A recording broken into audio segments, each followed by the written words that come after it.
The overarching question surrounding the 2022 midterms, and any election for that matter, is what is it all about?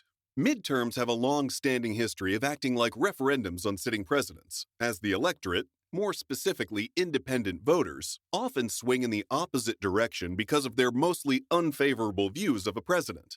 That being said, almost two-thirds of Americans identify as partisans, and about 9 of 10 of those voters fall into patterns of approval or disapproval based entirely on whether a president or candidate is of their party or the other. That leaves any real room for an electoral shift in the hands of true independents, the 5 to 12% of eligible voters who don't lean one way or the other. But what exactly drives these true independent voters?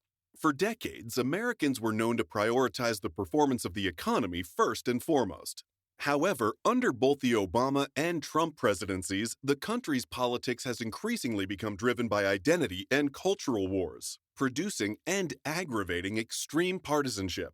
In many ways, presidential approval is no longer correlated with public confidence in the president's office. Note that President Trump's approval ratings were driven by attitudes about his character and controversial antics, hardly affected by how the economy was doing. Coming back to the present and the economic task at hand for President Joe Biden, however, will a lower unemployment rate and other economic indicators point to a strengthened economy, or one in danger of climbing into inflationary territory?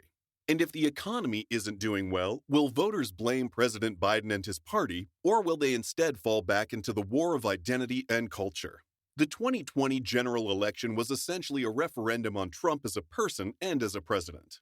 Interestingly, polling on both the state and national levels pretty much nailed Joe Biden's share of the vote. The number pollsters missed for the second presidential election in a row was Trump's share of the vote. The undecided vote, which was relatively small but still crucial in a competitive race, seemed to break strongly for Trump, as well as for Republicans in Senate and House races. It could certainly be argued that Republicans avoided a major electoral disaster last year thanks to talk in Democratic circles of defunding the police, Medicare for all, and other left-wing policies.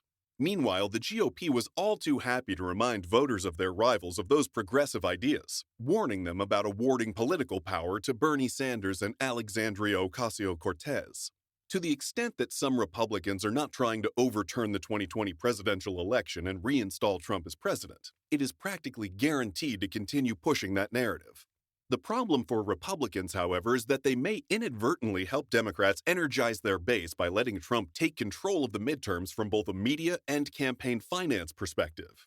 Biden, though, for whatever reason, has been trying to dampen that portrayal by focusing on displaying his willingness to work with Republicans. He's basically wagering that Democrats will be rewarded for their bipartisan efforts, a strategy that was more common in an earlier era, when strategists believed non-partisan swing voters were the key to electoral success, especially in midterm elections when far fewer people voted than in the presidential races. Now, though, strategists on both sides tend to believe turning out the base is a more decisive factor, even in midterms. Having said that, the record voter turnout over the past 3 elections could totally screw with our understanding of the usual dynamics of midterm voting, potentially providing Democrats with an unprecedented chance to avoid losses next year. Although early polling shows Trump's core base of supporters are already highly motivated for 2022. And young people, who proved essential to Biden's victory in 2020, have historically turned out at far lower rates for midterm elections. Ultimately, we won't know exactly what the 2022 midterms will be about for at least a year, but as we tick closer and closer, we'll start to get a better understanding of the Republican Party's strategy and how the Democrats plan to counteract. The president's party has almost always lost ground in the first midterm after his election, a trend that stretches back well into the 19th century and threatens Democrats clinging to a slim 9-seat majority in the House and a 50-50 split in the Senate. That's all for today's video, though. I hope you all enjoyed it. Please make sure to follow EP Official on all social media shown on screen and linked in the description down below. Also, make sure to comment your thoughts and opinions in the comments section, and please hit the like button if you liked the video as well. Subscribe if you haven't already. Thank you all so much for watching. Check out more content from the channel here, and as always, tune in next time. EP out.